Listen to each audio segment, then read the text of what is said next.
Hello बच्चों, good morning. आज बच्चों हम इस वीडियो में लेकर के आए हैं energy of an orbiting satellite.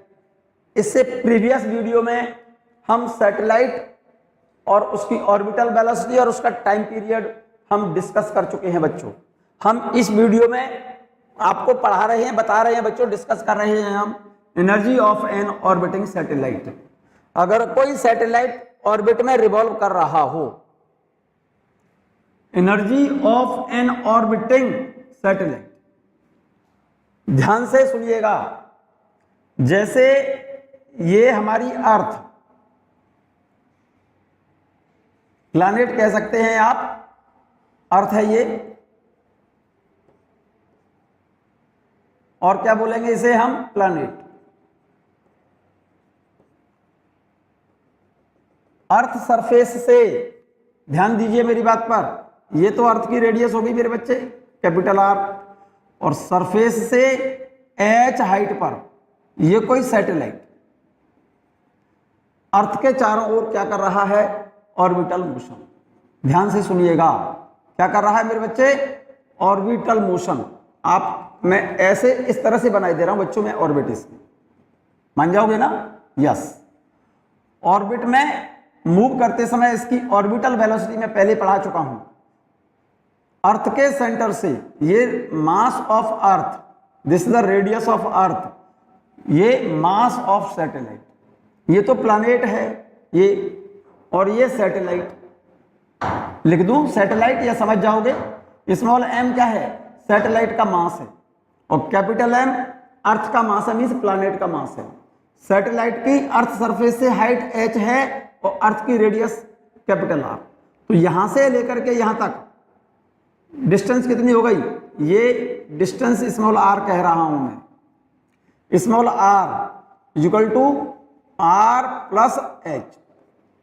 Orbital velocity, orbit में मैं इस फॉर्मूले को डिस्कस करा चुका हूं और इसको ड्राइव भी करा चुका हूं, root g mass of earth upon GME upon r, ये रिलेशन ध्यान है। और स्मॉल r की जगह पर जरूरत पड़ेगी आपको r प्लस h। अब मैं बात कर रहा हूं राजा बेटा इस सैटेलाइट की, इसकी मैं बात कर रहा हूं energy of an orbiting satellite. जो सैटेलाइट ऑर्बिटल मोशन कर रहा है, उस सैटेलाइट की एनर्जी कौन कौन सी होंगी मेरे बच्चे। तो इस सैटेलाइट में मेरे बच्चे एक तो पोटेंशियल एनर्जी होगी, इसमें कौन सी एनर्जी होगी, पोटेंशियल एनर्जी।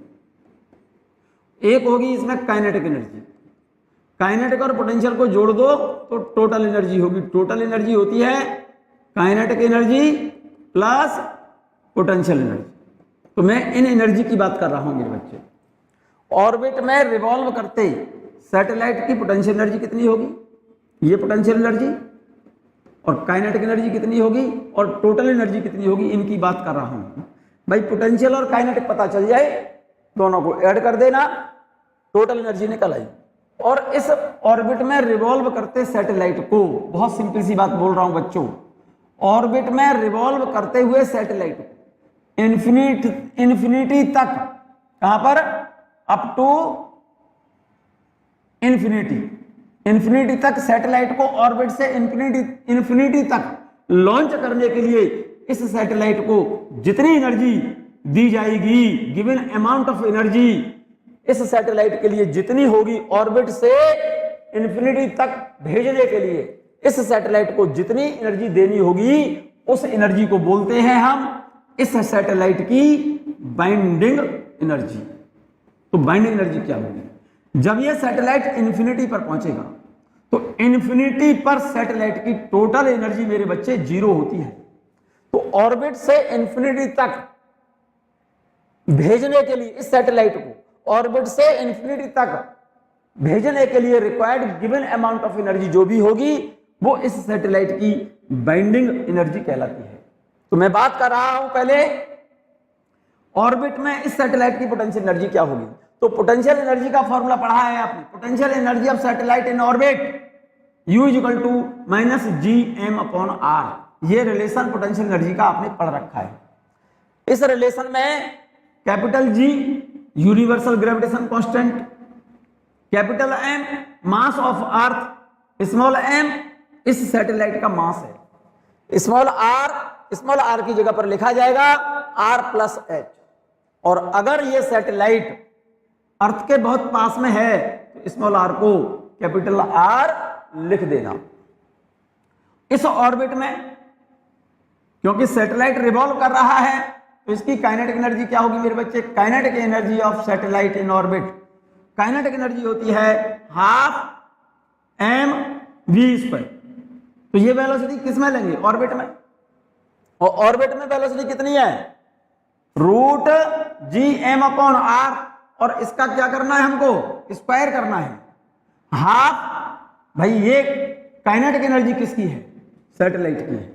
तो सैटेलाइट की काइनेटिक एनर्जी बराबर होगी half mass of satellite into orbital velocity का स्क्वायर, ½mv²। हाफ ये तो मास सैटेलाइट का है, ऑर्बिटल वेलोसिटी का स्क्वायर कर दो बच्चों। और तो ऑर्बिटल वेलोसिटी कितनी है? ये रही। इसका स्क्वायर करके इसका स्क्वायर करके यहां लिखोगे तो ये रूट हट जाएगा बच्चों। तो देखो हाफ स्मॉल एम और इसको रूट हटा करके gm/r लिख दो, इसकी जगह पर gm/r। तो फॉर्मूला क्या आ गया? gmm/2r। क्लियर है ये बात? और ये 2 तो मेरे बच्चे हाफ यहां आ रहा है ना, ये 2 आ रहा है, ये वाला 2 है, ये स्मॉल एम ये रहा। और इसका स्क्वायर करेंगे ऑर्बिटल वेलोसिटी का, इसका स्क्वायर तो gm/r, capital G capital m/r। यहां पर कैपिटल M क्या है? मास of earth, small m mass of satellite, small r आपने देख लिया है r+h। क्लियर? तो total mechanical energy of satellite in orbit, जब ये सैटेलाइट ऑर्बिट में परिक्रमा कर रहा है तब इसकी पोटेंशियल एनर्जी तो इतनी होगी। और ऑर्बिटल मोशन करते समय सैटेलाइट की काइनेटिक एनर्जी इतनी होगी मेरे बच्चे। काइनेटिक पोटेंशियल और इस काइनेटिक इन दोनों को ऐड कर दो तो क्या निकल आएगी? Total energy. तो टोटल एनर्जी बराबर काइनेटिक प्लस पोटेंशियल। तो इस एनर्जी को और इस एनर्जी को जरा गौर से देखो मेरे बच्चे, इन दोनों को ऐड कर लो, इसको प्लस इसको। तो काइनेटिक कितनी है? gmm/2r। ये काइनेटिक की जगह पर तो ये वैल्यू लिख दी बच्चों मैंने, ये रही। प्लस करना है पोटेंशियल एनर्जी को, तो ये तो प्लस लग रहा है मेरे बच्चे और ये माइनस लग रहा है। प्लस और ये माइनस, तो यहां माइनस आएगा। पोटेंशियल एनर्जी लिख दो gmm/r। यहां तक क्लियर है? इस एनर्जी को और इस एनर्जी को ऐड करो जरा। अरे मेरे बच्चे इस एनर्जी को ऐड करिए, ध्यान से सुनिए। काइनेटिक प्लस पोटेंशियल, काइनेटिक तो ये है, ये रही, प्लस और ये माइनस, माइनस हुआ gmm/r। इस वैल्यू को इसमें ऐड करेंगे तो रिजल्ट क्या आएगा? देख लो, इतना तो जानते हो बच्चों। gmm/r तो प्लस में, प्लस तो हाफ है, यहां पर gmm/r तो कॉमन आ जाएगा और हाफ में से माइनस करोगे 1 तो माइनस हाफ बचेगा। तो इसको इसमें से इसे माइनस करोगे तो ये वैल्यू आएगी minus gmm/2r। This is the energy of satellite in orbit. Orbit में जब सैटेलाइट ऑर्बिटल मोशन कर रहा है तब उसकी टोटल एनर्जी इतनी होगी, जरा गौर से देखो, ठीक है। और इस सैटेलाइट को ऑर्बिट से इंफिनिटी तक पहुंचाने के लिए रिक्वायर्ड एनर्जी इसकी क्या कहलाती है? Binding energy. तो बाइंडिंग एनर्जी बराबर होगी energy of satellite at infinity, energy of satellite at infinity minus energy of satellite in orbit. Infinity पर, जब ये सैटेलाइट इंफिनिटी पर पहुंचेगा तब ये सैटेलाइट की टोटल एनर्जी इंफिनिटी पर बच्चों 0 होती है, ये बात हमेशा याद रखना। माइनस ऑर्बिटल एनर्जी कितनी है? Minus gmm/2r। क्लियर है? Binding energy of satellite is equal to g, क्या मेरे बच्चे? gm/m/2r। क्लियर? नहीं है क्लियर तो मैं एक बार और लिख दे रहा हूं इसको।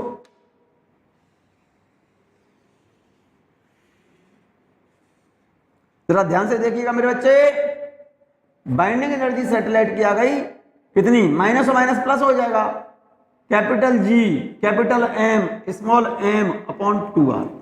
ये total energy total binding energy है सैटेलाइट की। कहां पर? सैटेलाइट को ऑर्बिट से इंफिनिटी तक लॉन्च करने के लिए गिवन अमाउंट ऑफ एनर्जी उस सैटेलाइट की क्या कहलाती है? Binding energy. नोट कर लिया बच्चों?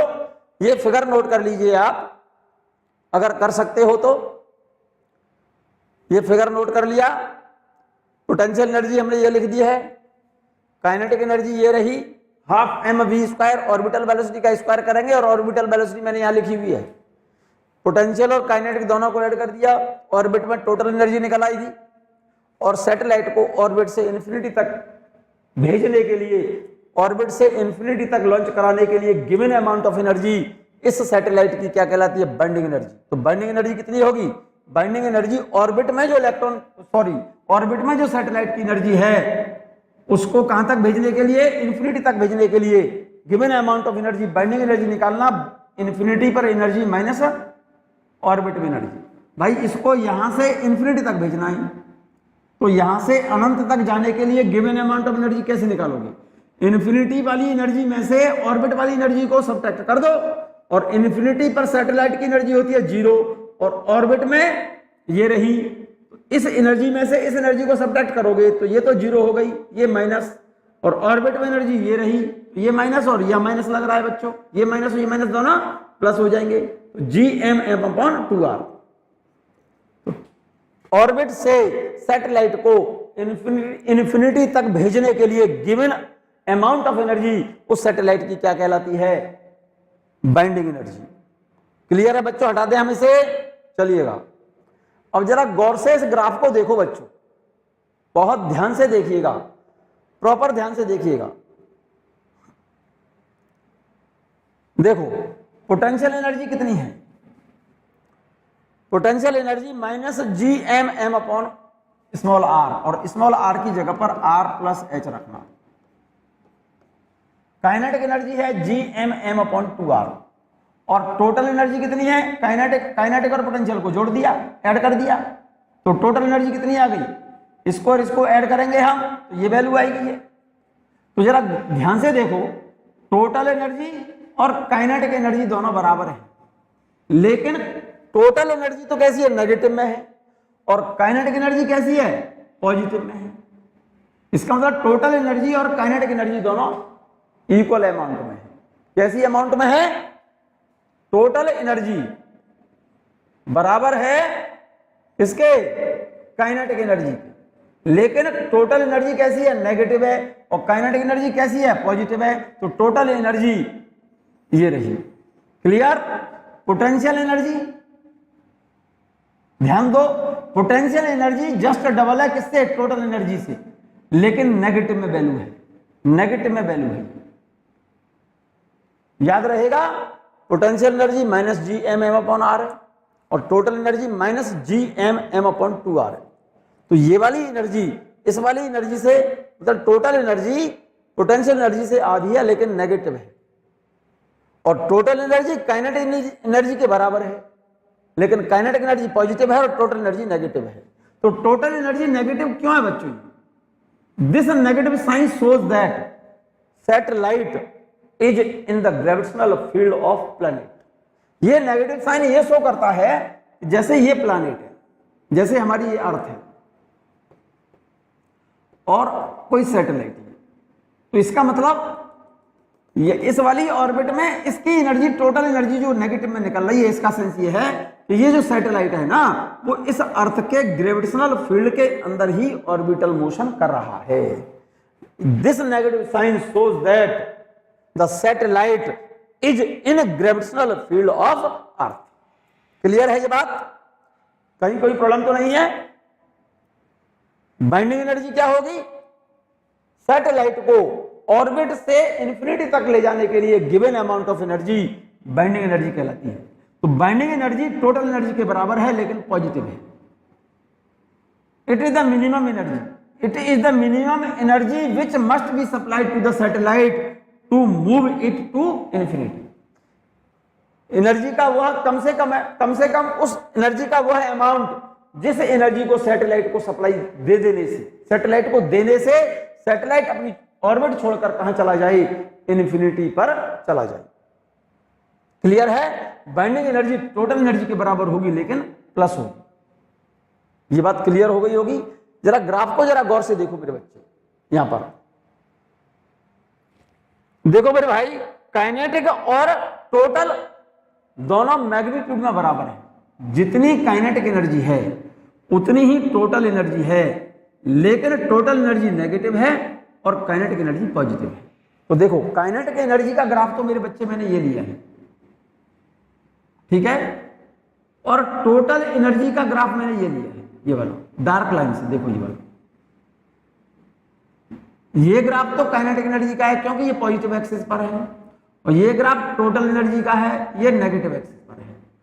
काइनेटिक एनर्जी और टोटल एनर्जी दोनों बराबर है, लेकिन पोटेंशियल एनर्जी टोटल एनर्जी से पोटेंशियल एनर्जी जस्ट डबल है, लेकिन नेगेटिव में है, ठीक है। तो ये पोटेंशियल एनर्जी का ग्राफ है, ये वाला, ये ग्राफ पोटेंशियल एनर्जी का, ये वाला ग्राफ, ये ग्राफ तो पोटेंशियल एनर्जी का है क्योंकि पोटेंशियल एनर्जी टोटल एनर्जी से जस्ट डबल है, लेकिन नेगेटिव साइन है, नेगेटिव में है। और काइनेटिक एनर्जी और टोटल एनर्जी बराबर है, काइनेटिक एनर्जी तो पॉजिटिव है और टोटल एनर्जी नेगेटिव है, दोनों इक्वल है। तो ये तो जितनी हाइट पर मैंने काइनेटिक एनर्जी यहां से ली है उतनी डिस्टेंस पर मैंने क्या ली है, टोटल एनर्जी। लेकिन पोटेंशियल एनर्जी मैग्नीट्यूड में जस्ट डबल है, किससे, टोटल एनर्जी से। तो ये वाला जो ग्राफ देख रहे हैं, ये वाला, ये टोटल एनर्जी का ग्राफ है। क्लियर है? ये बात क्लियर है? बहुत इंपॉर्टेंट पॉइंट बच्चों। Satellite is freely falling body, it means that if satellite stops revolving then it will fall on the planet. ये फर्स्ट पॉइंट बड़ा विशेष ध्यान से सुनिएगा। Satellite is a freely falling body, satellite is a freely falling body. If it means that if satellite stops revolving then it will fall on the planet. क्या कहना चाहता है ये, बहुत होशियारी से ध्यान से सुनिएगा। जैसे ये आपका कोई प्लैनेट है बच्चों, क्या बेटा, जैसे अर्थ मान लो, और ये कौन परिक्रमा कर रहा है, मान लो ये रिवॉल्व कर रहा है, कौन, सैटेलाइट। जरा ध्यान से सुनना मेरी बात को। जब ये सैटेलाइट इस प्लैनेट के चारों ओर ऑर्बिटल मोशन करेगा तो इस प्लैनेट के द्वारा इस पर एक सेंटर की तरफ ग्रेविटेशनल फोर्स एक्ट होगा। This gravitational force act toward the centre of planet. ये बात क्लियर है या नहीं है? This gravitational force provided centripetal force needed for circular motion. ये जो ग्रेविटेशनल फोर्स है इस सैटेलाइट को क्या प्रोवाइड करा रहा है? इस ग्रेविटेशनल फोर्स के कारण ही ये सैटेलाइट सर्कुलर मोशन कर रहा है। ध्यान से सुनिएगा। अब मैं बहुत इंपॉर्टेंट सी बात बोल रहा हूं, ध्यान से सुनना। सैटेलाइट ऐसे चल रहा है, ऑर्बिट में चल रहा है, इसकी ऑर्बिटल वेलोसिटी है। अगर ये फोर्स नहीं होता तो ये सैटेलाइट यहां पहुंचता। अरे भाई, अगर ये फोर्स नहीं लगता तो सैटेलाइट कहां पहुंच जाता, यहां पर। लेकिन ये सैटेलाइट यहां नहीं पहुंचा ना भाई। अगर ये फोर्स डिसअपियर हो जाए, मतलब ये ग्रेविटेशनल फोर्स क्या हो जाए, डिसअपियर का मतलब ये ग्रेविटेशनल फोर्स लगना बंद हो जाए, तो क्या होगा, सैटेलाइट उस पॉइंट पर इस सर्कुलर पाथ के टेंजेंशियली मूव कर जाएगा। कब? जब ये फोर्स लगना बंद हो जाए। अगर ये फोर्स लग रहा है, एक्चुअल में सैटेलाइट इस ऑर्बिट में चल रहा है, इस पॉइंट पर ऑर्बिटल वेलोसिटी ये है।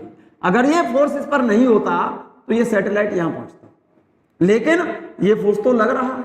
तो क्या हो रहा है, देखो जरा ध्यान से। सैटेलाइट यहां पहुंचा, नहीं पहुंचा, यहां आ गया। तो इसका मतलब क्या हुआ, इस फोर्स के कारण, इस वाले फोर्स के कारण ये जो सैटेलाइट है ना, वो एक तरह से फ्रीली फॉलिंग बॉडी की तरह व्यवहार कर रहा है, बिहेव कर रहा है। ऐसा लग रहा है इस फोर्स के कारण ये सैटेलाइट फ्रीली फॉल हो रहा है, इधर की तरफ आ रहा है। तो यहां पर ऑर्बिटल वेलोसिटी इस डायरेक्शन में होगी मेरे बच्चे। सैटेलाइट को जाना चाहिए इधर, अगर ये फोर्स नहीं होता तो ये सैटेलाइट ऐसे चला जाता, लेकिन हुआ क्या, सैटेलाइट यहां से यहां पर चला जाता ना, कब, जब ये फोर्स नहीं होता, लेकिन ये फोर्स तो लग रहा है कंटिन्यू, तो एक्चुअल में सैटेलाइट यहां से यहां नहीं पहुंचा, सैटेलाइट इस पाथ को फॉलो करते हुए यहां पहुंचा, एस डैश की बजाय यहां पहुंचा। तो इस फोर्स के कारण, कौन से फोर्स के कारण, इस वाले फोर्स के कारण, इस वाले फोर्स के कारण, फोर्स ऑफ अट्रैक्शन के कारण, इस वाले फोर्स के कारण, इस वाले फोर्स के कारण ये सैटेलाइट किसकी तरह बिहेव कर रहा है, मानो फ्रीली फॉल कर रहा है। सैटेलाइट यहां पर फोर्स लग रहा है इस डायरेक्शन में, सैटेलाइट चलना चाहिए इस डायरेक्शन में, जाना चाहिए इधर, अगर ये फोर्स नहीं होता तो ये सैटेलाइट यहां जाता, लेकिन यहां ना पहुंच करके ये यहां आ गया, यहां के बजाय यहां पर पहुंचा। तो ये क्या हुआ मेरे बच्चे, इस फोर्स के कारण ये सैटेलाइट कंटिन्यू ऐसा लग रहा है फ्रीली फॉल कर रहा हो। सैटेलाइट को जाना चाहिए यहां पर, लेकिन यहां नहीं पहुंचा, ये सैटेलाइट यहां से यहां पहुंच गया मेरे बच्चे, किसके कारण, इस फोर्स के कारण, इस फोर्स के कारण, इस वाले फोर्स के कारण, ठीक है ना। फ्रीली फॉलिंग बॉडी की तरह बिहेव कर रहा है ये सैटेलाइट, किसकी तरह बिहेव कर रहा है, फ्रीली फॉलिंग बॉडी की तरह बिहेव कर रहा है सैटेलाइट। सैटेलाइट को पहुंचना चाहिए यहां से यहां पर, पहुंच गया यहां पर, तो ये ऐसा लग रहा है मान लो फ्रीली फॉल कर रहा हो। ये बात क्लियर हो गई होगी आपको, यहां पर पहुंचना चाहिए लेकिन पहुंच गया सैटेलाइट इस फोर्स के कारण, इस वाले फोर्स के कारण, कहां पर, टुवर्ड्स द प्लैनेट। अगर समझ आ रही है मेरी बात, सैटेलाइट जाना चाहिए यहां पर, जाना चाहिए यहां पर, पहुंच गया यहां पर, जाना तो चाहिए यहां पर, पहुंच गया यहां पर। जरा ध्यान से देखो कितना सुंदर सा फिगर दिख रहा है, बड़ा सुंदर सा फिगर दिख रहा है ना। अब जरा सुनिएगा, satellite is a freely falling body, ये जो लाइन लिखी है ना, satellite is a freely falling body, किसकी तरह व्यवहार कर रहा है ये सैटेलाइट, जाना चाहिए यहां पर, आ गया यहां पर, जाना चाहिए यहां पर, लेकिन आ गया यहां पर, किसके कारण, इस फोर्स के कारण। ऐसा लग रहा है ये toward the centre of planet freely fall कर रहा हो, ठीक है ना। अगर ये सैटेलाइट इस तरह से रिवॉल्व करना क्या कर दे, बंद कर दे, मतलब यहां से चलकर ये यहां ना पहुंचे, रिवॉल्विंग करना क्या कर दे, स्टॉप हो जाए, रिवॉल्व, इसकी जो ऑर्बिट में चल रहा है, ये ऑर्बिट में चलना सैटेलाइट क्या कर दे, बंद कर दे। ये लिखा है, इफ सैटेलाइट स्टॉप्स रिवॉल्विंग, ये घूमना बंद कर दे सैटेलाइट, तो क्या होगा, इस फोर्स के कारण, किसके कारण, इस वाले फोर्स के कारण ये क्या कर जाएगा, इस प्लैनेट पर फ्रीली फॉल कर जाएगा, then it will fall on the planet. ये बात क्लियर है 100%। चलिएगा मैं सेकंड पॉइंट बात कर रहा हूं, weight of body in a artificial satellite is zero. Body, कोई बॉडी आर्टिफिशियल सैटेलाइट के अंदर वेटलेसनेस फील करती है। In artificial satellite weight of the body in artificial satellite is zero.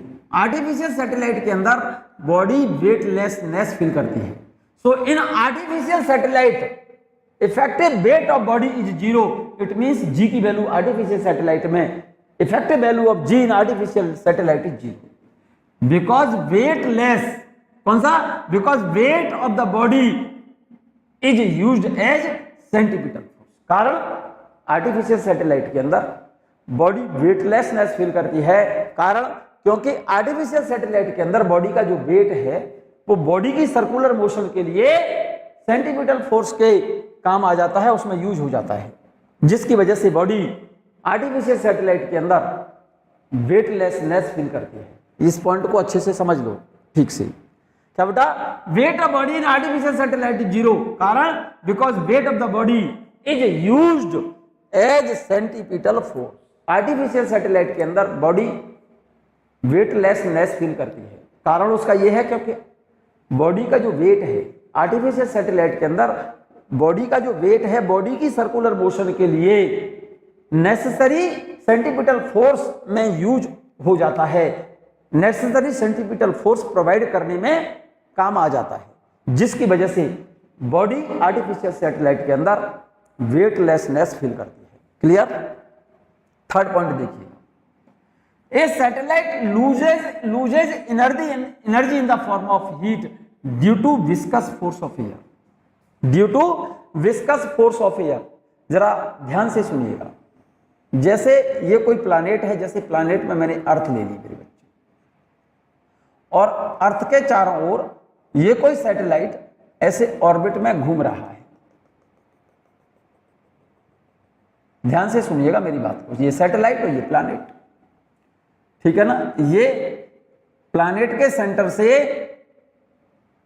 Centre से ये तो अर्थ की रेडियस होगी मेरे बच्चे, कैपिटल आर, और यहां से यहां तक की इस सैटेलाइट की हाइट हो गई, तो इसके सेंटर से यहां तक की डिस्टेंस जो होगी स्मॉल आर होगी ना। स्मॉल आर बराबर आर प्लस एच लिखेंगे ना मेरे बच्चे, ध्यान से सुनिएगा।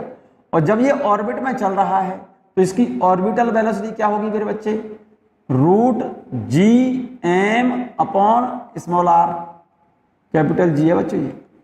और ऑर्बिट में जब रिवॉल्व कर रहा है इसकी पोटेंशियल एनर्जी कितनी होगी मेरे बच्चे, minus G capital M small M upon R. जरा ध्यान से सुनना, इसकी काइनेटिक एनर्जी कितनी होगी, जी एम अपॉन 2r, और इसकी टोटल एनर्जी कितनी होगी ऑर्बिट में, टोटल एनर्जी होगी इसकी माइनस जी एम अपॉन 2r। जरा ध्यान से देखना। और अगर ये सैटेलाइट अर्थ के एटमॉस्फेयर के अंदर रिवॉल्व कर रहा हो, किसी ऐसी हाइट पर ये रिवॉल्व कर रहा हो जहां पर इस प्लैनेट का एटमॉस्फेयर है, एयर है, मींस अगर ये सैटेलाइट अर्थ एटमॉस्फेयर के अंदर ही रिवॉल्व कर रहा हो तो ड्यू टू एयर फ्रिक्शन, क्योंकि जब इस अर्थ का इतनी हाइट पर मान लो एटमॉस्फेयर है, एटमॉस्फेयर के अंदर ये सैटेलाइट रिवॉल्व कर रहा है, तो एयर फ्रिक्शन के कारण रिवॉल्व करते समय इसकी एनर्जी हीट में कन्वर्ट होगी। इसकी एनर्जी का क्या होगा मेरे बच्चे, लॉस होगा। इस satellite loses energy in the form of heat due to viscous force of air. ऐसा तभी होगा जब कोई सैटेलाइट किसी प्लैनेट के एटमॉस्फेयर के अंदर रिवॉल्व कर रहा हो, उस केस में उस सैटेलाइट की एनर्जी का लॉस होगा। एनर्जी क्या होगी, एनर्जी लॉस होगी उसकी, किसके कारण, due to viscous force of air friction, viscous force of air friction या एयर फ्रिक्शन के कारण। Then its speed will increase continuously because it will come closer to the earth. एक एक शब्द समझिए, जब कोई सैटेलाइट किसी प्लैनेट के एटमॉस्फेयर के अंदर रिवॉल्व कर रहा हो तो एयर के घर्षण होने के कारण, एयर के फ्रिक्शन के कारण एयर विस्कस फोर्स लगाएगी इस सैटेलाइट पर, जिसके कारण इस सैटेलाइट की एनर्जी का क्या होगा, लॉस होगा। वो एनर्जी लॉस जो होगा वो किस में कन्वर्ट होगा, हीट में कन्वर्ट होगा बच्चों, ठीक है ना। And its speed will be increases continuously because it will come closer to the earth. क्योंकि जब इसकी एनर्जी का लॉस होगा मेरे बच्चे तो ये क्या होगा, ये अर्थ के पास आता जाएगा। जरा गौर से देखो, जैसे सैटेलाइट यहां पर है, जब एनर्जी लॉस होगा तो इसकी ऑर्बिट की जो एनर्जी हो, ऑर्बिट की जो रेडियस होगी वो क्या होती जाएगी, छोटी होती जाएगी। एनर्जी लॉस होने के कारण इसकी ऑर्बिट क्या होती गई, छोटी होती गई, अर्थ के पास आता जाएगा। फाइनली स्पाइरल पाथ को फॉलो करते हुए ये किस पर गिर जाएगा, प्लैनेट पर फॉल कर जाएगा। तो जैसे जैसे इसकी एनर्जी एयर फ्रिक्शन के कारण लॉस होगी तो प्लैनेट के पास आता जाएगा, और प्लैनेट के जब पास आता जाएगा तो सोचो आर कम हो गया, आर कम हो गया तो इसकी स्पीड बढ़ जाएगी। कब से डिवाइड करोगे तो ऑर्बिट में घूमने की स्पीड बढ़ेगी, इसकी काइनेटिक एनर्जी बढ़ेगी, लेकिन पोटेंशियल और टोटल एनर्जी घटेगी, क्योंकि ये वैल्यू नेगेटिव है बच्चों। चेक कर लो, इस फिगर को पहले ठीक से बनाइए आप, फिर आपको समझ आएगी मेरी बात। बनाइए पहले इस फिगर को, काम की चीज है ये, इंपॉर्टेंट पॉइंट है बच्चों। थर्ड पॉइंट इंपॉर्टेंट नहीं है, बहुत इंपॉर्टेंट पॉइंट है, फिर से बोल रहा हूं।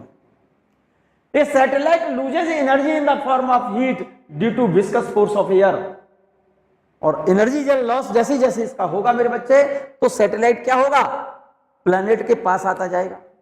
then its speed will increases continuously because it will come closer to the earth. It will finally fall on the earth surface by following spiral path. ठीक है ना, ये फाइनली क्या होगा, सैटेलाइट जिस ऑर्बिट में मूव कर रहा था, जब एयर फ्रिक्शन के कारण इसकी एनर्जी का मेरे बच्चे लॉस होगा, सैटेलाइट की एनर्जी का जब लॉस होगा तो इसकी देखो ऑर्बिट छोटी होगी और छोटी होगी और छोटी होगी और छोटी होती जाएगी और छोटी होती जाएगी। स्पाइरल पाथ को फॉलो करते हुए ये सैटेलाइट इस अर्थ पर फॉल कर गया। ये अर्थ है, अर्थ को मैं यहां पर मार्क कर दे रहा हूं स्पेशली, जरा ध्यान दो। मान लीजिए ये अर्थ है, ये अर्थ है, ठीक है। पहले सैटेलाइट इस ऑर्बिट में चक्कर लगा रहा है, इस वाली ऑर्बिट। अब जैसे जैसे लॉस एनर्जी का हुआ, एनर्जी लॉस हुआ तो इसकी ऑर्बिट क्या होती गई, देखो ये छोटी होती गई, ये ऑर्बिट और छोटी हो गई, ये ऑर्बिट और छोटी हो गई, ये ऑर्बिट और छोटी हो गई और छोटी हो गई और छोटी हो गई और छोटी होते होते स्पाइरल पाथ को फॉलो करते हुए कहां पर गिर गया, ये सैटेलाइट पहले इस ऑर्बिट में चल रहा था, इस वाली ऑर्बिट में, अब ऑर्बिट और छोटी हुई, अब और छोटी हुई और छोटी हुई और छोटी होते होते ऑर्बिट छोटी होते होते कहां पर फॉल कर गया, ये अर्थ पर फॉल कर गया, ये अर्थ पर फॉल कर गया। यही लिखा है मेरे बच्चे, देखो देखो, जहां पर ये सैटेलाइट रिवॉल्व कर रहा है वहां पर अगर एटमॉस्फेयर है तो उस एटमॉस्फेयर के फ्रिक्शन की वजह से, क्योंकि वो एटमॉस्फेयर इस पर एक विस्कस फोर्स लगाएगा, फ्रिक्शन के कारण इस सैटेलाइट की जो एनर्जी है, टोटल एनर्जी, कौन सी एनर्जी, टोटल एनर्जी, मैं यहां पर फिर से लिखे दे रहा हूं बच्चों इसको, इन पॉइंटों को। टोटल एनर्जी जो है इसकी सैटेलाइट की, किसकी, सैटेलाइट की जो टोटल एनर्जी है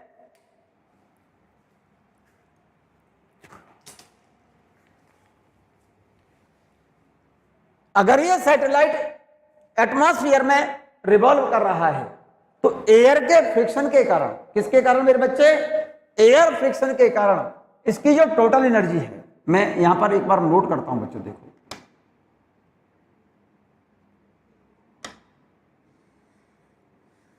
ध्यान दो, ऑर्बिट में घूमने की वेलोसिटी क्या है इसकी, √Gm/r, और इसकी पोटेंशियल एनर्जी होगी -Gm/m/r। टोटल एनर्जी होगी मेरे बच्चे, टोटल एनर्जी ऑर्बिट में इक्वल टू -Gm/m/2r, और काइनेटिक एनर्जी होगी मेरे बच्चे Gm/m/2r, ये प्लस की होगी बच्चों, तो जरा गौर से देखो। A satellite loses energy in the form of heat due to viscous force of air. Its speed will increase continuously because it will come closer to the earth. It will finally fall on the earth surface by following spiral path. अब तो समझ में आ गई होगी मेरे बच्चे, अगर ये सैटेलाइट इस प्लैनेट के एटमॉस्फेयर में रिवॉल्व कर रहा हो तो एयर फ्रिक्शन के कारण इसकी टोटल एनर्जी घटेगी, ये माइनस है, टोटल एनर्जी डिक्रीज होगी, पोटेंशियल एनर्जी डिक्रीज होगी, लेकिन ये पास जैसे जैसे आता जाएगा, आर्क कम होने के कारण इसकी स्पीड और इसकी काइनेटिक एनर्जी दोनों इंक्रीज होंगी और फाइनली किससे टकरा जाएगा, ये अर्थ से। इस बात को सिंसियरली देख लो, ये क्वेश्चन प्रॉब्लम है तुम्हारी, यहां पर लिखा है मैंने, स्पीड तो इंक्रीज होगी क्योंकि आर्क कम हो जाएगा, क्योंकि जैसे जैसे सैटेलाइट पास आया और पास आया, अर्थ से हाइट कम होती गई, आर कम हो जाएगा, कम से डिवाइड करोगे तो स्पीड बढ़ेगी और काइनेटिक एनर्जी भी बढ़ेगी। लेकिन यहां पर देखो पोटेंशियल एनर्जी में आर कम हुआ, कम से डिवाइड करोगे तो नेगेटिव में वैल्यू ज्यादा आएगी, और नेगेटिव में ज्यादा वैल्यू, जैसे -10 और -5, तो -10 कम है -5 से, तो जैसे जैसे सैटेलाइट अर्थ के पास आता जाएगा तो इस सैटेलाइट की ऑर्बिट में घूमने की स्पीड और काइनेटिक एनर्जी तो बढ़ेंगी, लेकिन पोटेंशियल और टोटल एनर्जी क्या होगी, घटेगी। ये बात मैंने यहां लिख दी है। Speed increase, kinetic energy increase, potential energy decrease and total energy decrease. ये क्वेश्चन प्रॉब्लम है आपकी, आप ठीक से देख लो इन्हें। फोर्थ पॉइंट बहुत कामकार, बहुत बेहतरीन और गजब का पॉइंट है, आप सुनिएगा ध्यान से। If a satellite always appears overhead stationary to a man on the earth surface, its angular velocity is the same as that of the earth from west to east, only equatorial plane are possible, it is called synchronous और communication और geostationary satellite and this orbit is called parking orbit. क्या कहना चाहता है, यह कहना चाह रहा है मेरे बच्चे कि अगर कोई प्लैनेट, प्लैनेट नहीं, सैटेलाइट, जैसे कोई सैटेलाइट है, ठीक है ना, और यहां पर अर्थ, ये अर्थ है हमारी, ये वाली, ये तो अर्थ है मेरे बच्चा, और यहां पर आप खड़े हो अर्थ सरफेस पर। अगर कोई प्लैनेट अर्थ सरफेस से देखने पर, अगर वो किसी व्यक्ति को अर्थ सरफेस से देखने पर कोई सैटेलाइट अपने सर के ऊपर दिखाई दे, हमेशा अर्थ सरफेस से किसी सैटेलाइट को देखने पर, अगर कोई सैटेलाइट अर्थ से देखने पर अपने सर के ऊपर ही दिखाई दे, ठीक है ना, इसका मतलब इस मैन के रेस्पेक्ट में ये सैटेलाइट यहां पर है, ये मैन यहां पहुंच गया मान लो, तो सैटेलाइट चल करके यहां आ गया, हमेशा उसको अपने सर पर दिखाई दे। ये सैटेलाइट, ये मैन यहां पहुंचना, यहां कैसे पहुंचेगा भाई, क्योंकि हमारी अर्थ क्या कर रही है, स्पिन कर रही है, और अर्थ जब स्पिन करेगी, ध्यान से सुनो, कोई व्यक्ति यहां पर इक्वेटर पर यहां पर है और उसको सैटेलाइट यहां पर दिखाई दे रहा है। जब अर्थ रोटेशन के साथ व्यक्ति यहां पर पहुंचा तो उसको वही सैटेलाइट वो यहां दिखाई दे रहा है, ठीक अपने सर के ऊपर, ठीक है ना। अर्थ रिवॉल्व करते, रोटेट करते हुए व्यक्ति यहां पहुंचा, वो सैटेलाइट उसको यहां दिखाई दे रहा है, व्यक्ति यहां पर पहुंच गया, उसको सैटेलाइट यहां पर दिखाई दे रहा है। हमेशा किसी व्यक्ति को, अब क्या बेटा, अर्थ सरफेस से कोई व्यक्ति उस सैटेलाइट को देखे और वो सैटेलाइट हमेशा उसे अपने सर के ऊपर ही दिखाई दे। ये व्यक्ति यहां पर आ गया और सैटेलाइट यहां से यहां पर दिखाई दे रहा है, ठीक उसके ऊपर दिखाई दे रहा है। क्लियर है। जब व्यक्ति यहां पहुंचा तो ये सैटेलाइट पता चला यहां पहुंच गया, इसको यहां पर दिखाई दे रहा है, इसको यहां दिखाई दे रहा है, वही व्यक्ति है, इसको यहां दिखाई दे रहा है। हमेशा कोई सैटेलाइट अर्थ सरफेस से देखने पर हमेशा अपने सर के ऊपर ही दिखाई दे, ऐसे सैटेलाइट को हम जियो स्टेशनरी सैटेलाइट या कम्युनिकेशन सैटेलाइट, ठीक है ना, क्या बेटा, या फिर हम इसको सिंक्रोनियस सैटेलाइट बोलते हैं। और ऐसा तभी पॉसिबल है जब इस सैटेलाइट की जो ऑर्बिट हो, ये जो ऑर्बिट है ना, ये इक्वाटोरियल प्लेन, इक्वेटर कहते हैं इसको, और इस इक्वेटर जिस प्लेन में है, इस सैटेलाइट की जो ऑर्बिटल है, ऑर्बिट है, वो इसकी इक्वाटोरियल प्लेन में हो। इक्वेटर जिस प्लेन में है उसी प्लेन में इस सैटेलाइट की ऑर्बिट हो, ठीक है ना। इसीलिए इस ऑर्बिट को हम क्या बेटा, पार्किंग ऑर्बिट भी कहते हैं। ये बात लिख दिया मैंने, क्या, if a satellite always appears overhead stationary, स्थिर दिखाई दे अपने सर के ऊपर, to a man on the earth surface, ऐसा तब कब होगा, its angular velocity is same as that of the earth, ऐसा तभी होगा जब उस सैटेलाइट की ऑर्बिट में घूमने की एंगुलर वेलोसिटी वही हो जो अर्थ की एंगुलर वेलोसिटी है। अर्थ की एंगुलर वेलोसिटी और अर्थ का टाइम पीरियड कितना होता है, 24 आवर्स, ठीक है। तो इस सैटेलाइट के एक बार रिवॉल्व करने का टाइम पीरियड भी कितना होना चाहिए, 24 आवर्स, ठीक है मेरे बच्चे। यही लिखा है बेटे, if a satellite always appears overhead stationary to a man on the earth surface, और ऐसा कब होगा, if angular velocity, its angular velocity is same as that of the earth, जब सैटेलाइट की एंगुलर वेलोसिटी अर्थ की एंगुलर वेलोसिटी के बराबर हो, from west to east, from मतलब अर्थ हमारी ऐसे स्पिन कर रही है, ऐसे, अरे अर्थ हमारी इस तरह से स्पिन कर रही है, तो सैटेलाइट भी उसके चारों ओर इसी तरह से परिक्रमा करे, ठीक है ना, from west to east. Only equatorial plane are possible, मतलब इस सैटेलाइट की जो ऑर्बिट होगी वो ऑर्बिट उसी प्लेन में होगी जिस प्लेन में इक्वेटोरियल प्लेन, इक्वेटर है, जिस प्लेन में इक्वेटर होगी उसी प्लेन में सैटेलाइट की ऑर्बिट का प्लेन वही होगा।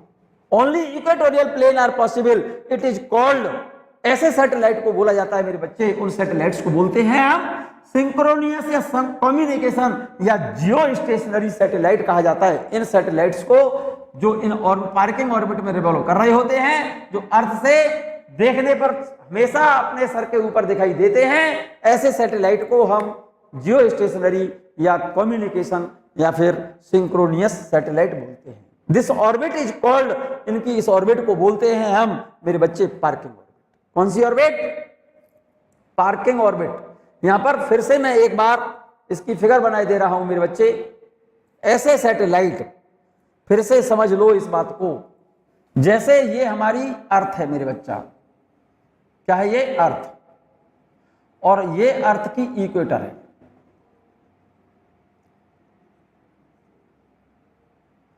जरा गौर से सुनना मेरे बच्चे,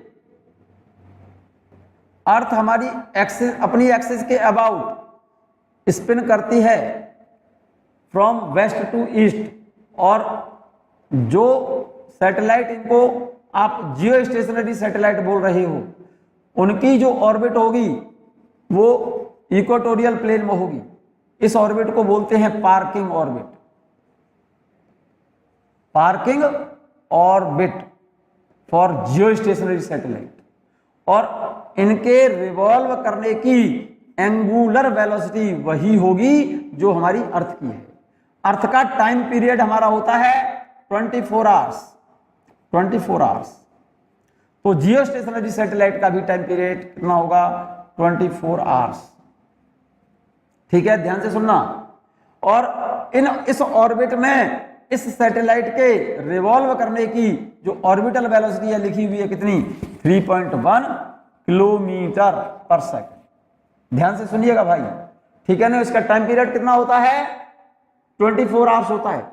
और इनकी अर्थ सरफेस से ये हाइट जो देख रहे हैं, ये वाली हाइट, अर्थ सरफेस से जो हाइट है, ये वाली हाइट, ये 35,880 किलोमीटर होती है। ये रही अर्थ सरफेस से जियो स्टेशनरी सैटेलाइट की जो हाइट है, ऊंचाई है, कितनी होती है? लगभग 36,000 किलोमीटर।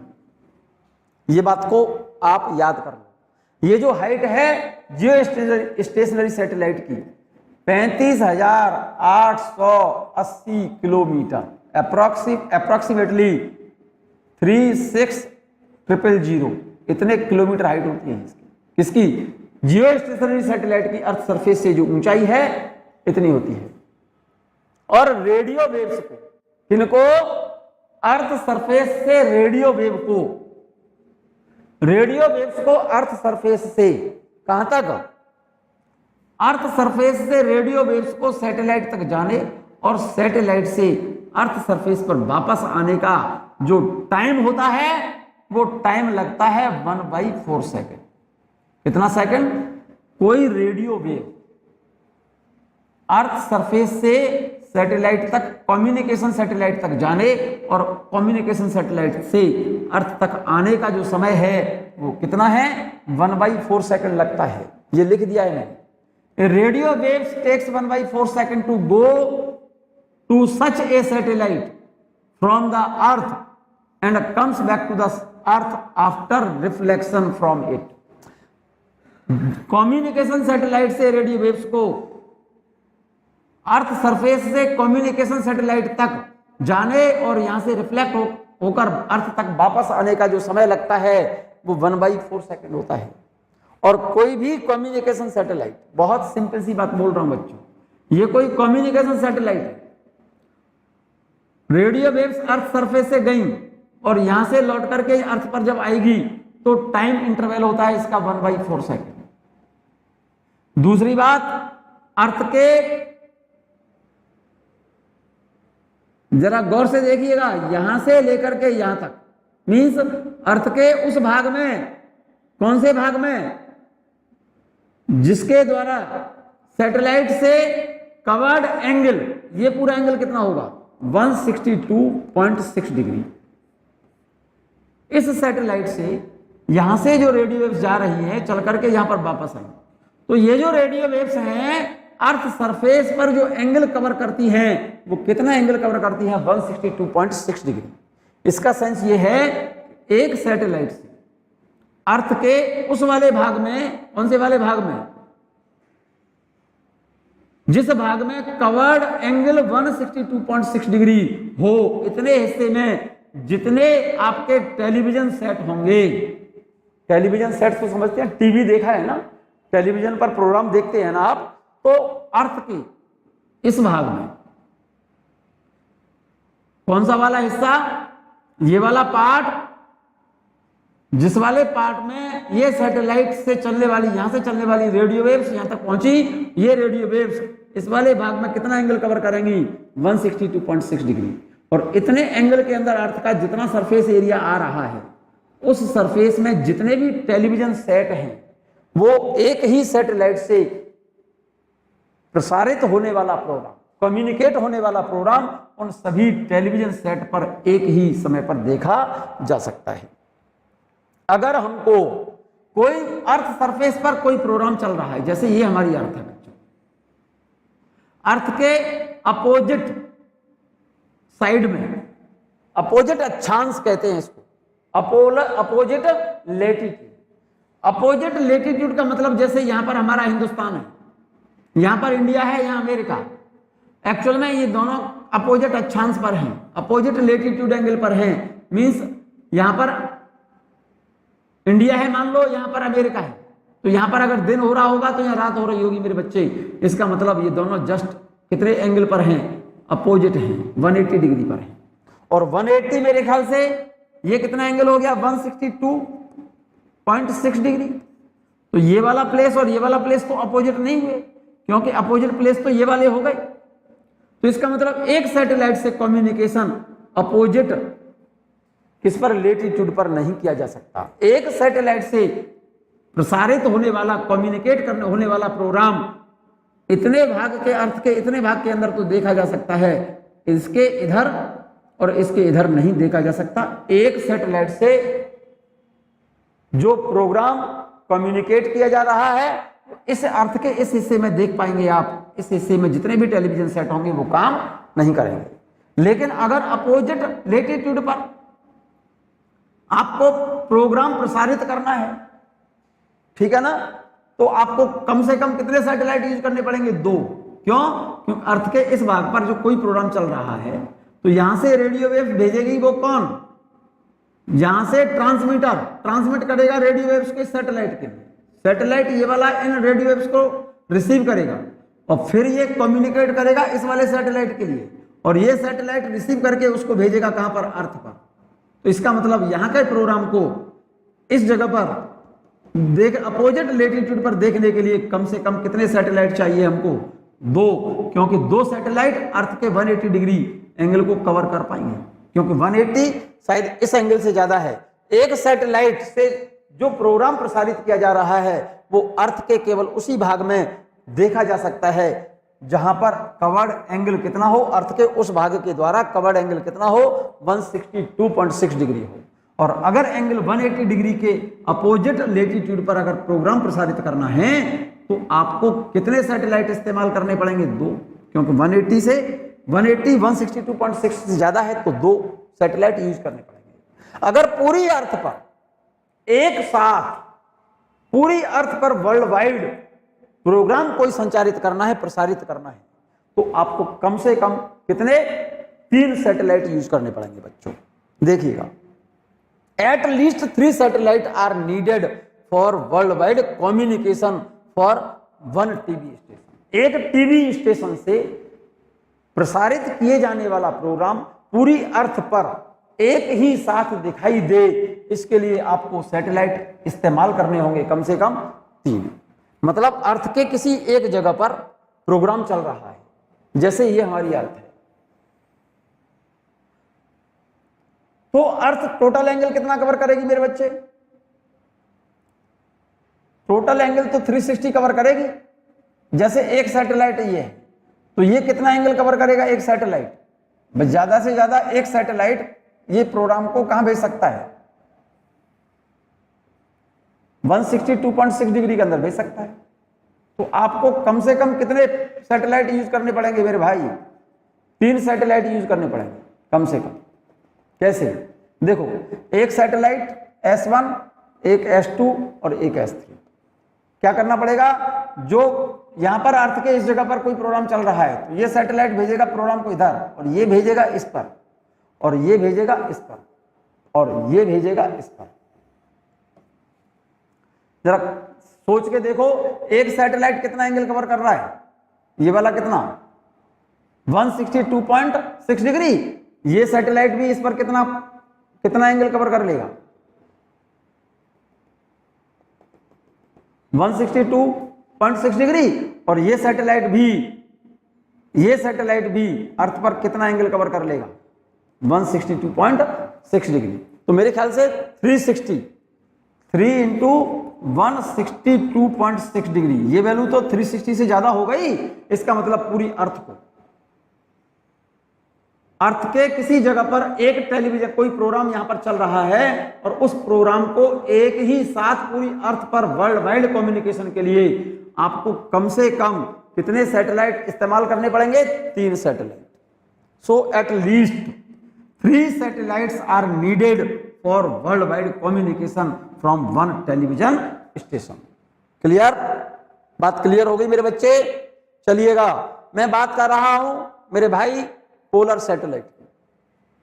कौन सा सैटेलाइट? पोलर सैटेलाइट की बात कर रहा हूं मेरे बच्चे। कौन से सैटेलाइट की बात कर रहा हूं? Polar satellite.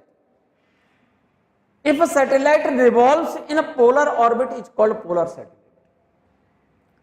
सिंपल सी बात है। If satellite revolve in polar orbit is called polar satellite. Polar orbit inclined by 90 degree with equatorial plane of the earth. फिर से समझ लो। क्या बेटा? कौन से satellite? If satellite revolve in polar orbit. अगर कोई सैटेलाइट पोलर ऑर्बिट में रिवॉल्व कर रहा हो तो उस सैटेलाइट को हम पोलर सैटेलाइट बोलते हैं। Polar orbit inclined by 90 degree with equatorial plane. ये फिगर बनाइए आप, पहले बना चुका हूं। ये तो अर्थ है, ये इक्वेटर, ये होती है पार्किंग ऑर्बिट, और इक्वाटोरियल ऑर्बिट बोलते हैं इसको। और अगर कोई सैटेलाइट पोलर ऑर्बिट में रिवॉल्व कर रहा हो, उस सैटेलाइट को ये तो पोलर ऑर्बिट कहते हैं और ये इक्वाटोरियल ऑर्बिट बोलते हैं। और पोलर ऑर्बिट इक्वेटोरियल ऑर्बिट से 90 डिग्री पर होती है भाई। इस वाली ऑर्बिट से ये वाली ऑर्बिट 90 डिग्री पर इंक्लाइंड हो, यही लिखा है मैंने। तो polar orbit inclined by 90 degree with equatorial plane. ये इक्वाटोरियल प्लेन है और ये पोलर ऑर्बिट है। कितने डिग्री पर है? 90 डिग्री पर है। They go around the pole of the earth from north to south direction. Polar satellite जो पोलर ऑर्बिट में रिवॉल्व करते हैं, पोलर सैटेलाइट कहते हैं। और पोलर ऑर्बिट इक्वाटोरियल प्लेन से 90 डिग्री पर होगी। और पोलर सैटेलाइट अर्थ के चारों ओर ऐसे इस तरह से परिक्रमा करते हैं। किधर से किधर? From north to south. North से साउथ की तरफ ये डायरेक्शन देते हैं बच्चों हम, ठीक है ना। Height of polar satellite from earth surface. Earth surface से पोलर सैटेलाइट जो होते हैं उनकी जो ऊंचाई होती है लगभग 500 से 800 किलोमीटर तक हाइट होती है। पोलर सैटेलाइट की जो हाइट होती है अर्थ सरफेस से, ये वाली जो ऊंचाई है ना, ये 500 किलोमीटर से लेकर के 800 किलोमीटर तक हाइट होती है बच्चों इनकी। और इनका टाइम पीरियड होता है लगभग 100 मिनट। मतलब ये पोलर सैटेलाइट एक ऑर्बिट में कंप्लीट एक राउंड कितने मिनट में कंप्लीट कर लेते हैं? लगभग 100 मिनट लगते हैं। A single polar satellite simple सी बात बोल रहा हूं बच्चों। A single polar satellite can monitor 100% earth surface, मतलब पूरी अर्थ की मॉनिटरिंग हम केवल एक पोलर सैटेलाइट से कर सकते हैं। क्या बेटा? ए single polar satellite can monitor 100% earth surface, मतलब पूरी अर्थ को एक पोलर सैटेलाइट से, पूरी अर्थ को हम एक पोलर सैटेलाइट से मॉनिटरिंग कर सकते हैं। They are used for the information of cloud. Polar satellite को इस्तेमाल किया जाता है क्लाउड इंफॉर्मेशन के लिए, atmospheric data and for information of ozone layer and detect the ozone hole over Antarctica. Clear है? They are also useful for the remote sensing as well as for environmental study of the earth. यहां तक मेरी बात आप लोगों को clear हो गई होगी, मैं जहां तक समझता हूं। एक और इंपॉर्टेंट पॉइंट छोटा सा है मेरे बच्चे। इन artificial satellite body will feel weightlessness. Artificial satellite में बॉडी मेरे बच्चे वेटलेसनेस फील करती है। क्या बेटा? देयर इज वेटलेसनेस इनसाइड इस सैटेलाइट। क्या कहना चाहता है? Weightlessness inside the satellite. कौन से सैटेलाइट की बात कर रहा है? जो आर्टिफिशियल सैटेलाइट होते हैं, चाहे तो स्टेशनरी जियो स्टेशनरी सैटेलाइट हो, चाहे पोलर सैटेलाइट हो, उन पोलर सैटेलाइट या फिर जियो स्टेशनरी सैटेलाइट के अंदर बॉडी वेटलेसनेस फील करती है। इसका मतलब उन आर्टिफिशियल सैटेलाइट के अंदर इफेक्टिव वेट 0 होगा, तो इफेक्टिव वैल्यू ऑफ जी की वैल्यू क्या होती है? 0 होती है। Because whole of the gravitational force of the earth acts as the centripetal force. इसीलिए उन आर्टिफिशियल सैटेलाइट के अंदर बॉडी क्या फील करती है मेरे बच्चे? वेटलेसनेस फील करेगी body. So the time period of simple pendulum T = 2π√L/g। जब आर्टिफिशियल सैटेलाइट के अंदर इफेक्टिव वैल्यू जी की वैल्यू कितनी है? 0। इसका मतलब वेटलेसनेस फील कर रही है बॉडी। तो आर्टिफिशियल सैटेलाइट के अंदर सिंपल पेंडुलम का जो टाइम पीरियड होगा, जी की वैल्यू 0 होगी, तो 0 से डिवाइड करोगे तो टाइम पीरियड कितना होगा? Infinity. So the pendulum clock will not oscillate inside the satellite. इसीलिए कोई भी सिंपल पेंडुलम आर्टिफिशियल सैटेलाइट के अंदर क्या नहीं करेगा? ऑसिलेट नहीं करेगा, क्योंकि उसका टाइम पीरियड कितना होगा मेरे बच्चे? इंफिनिटी होगा। इसीलिए लिखा है the pendulum will not oscillate inside the artificial satellite. तो पेंडुलम क्लॉक से हम आर्टिफिशियल सैटेलाइट के अंदर टाइम रिकॉर्ड नहीं कर सकते, टाइम नोट नहीं कर सकते। So we will have to use a spring watch to record time in artificial satellite. यहां तक मेरी बात क्लियर हो गई होगी बच्चों। इसके नेक्स्ट वीडियो जो आ रहा है वो कंप्लीट वीडियो तो छोटा होगा, कोई खास बात नहीं है, वो आएगा बच्चों एस्केप वेलोसिटी पर। इसीलिए इससे पहले इस वीडियो को आप 1-2 बार रिवाइज करें और इसको नोट कर लें।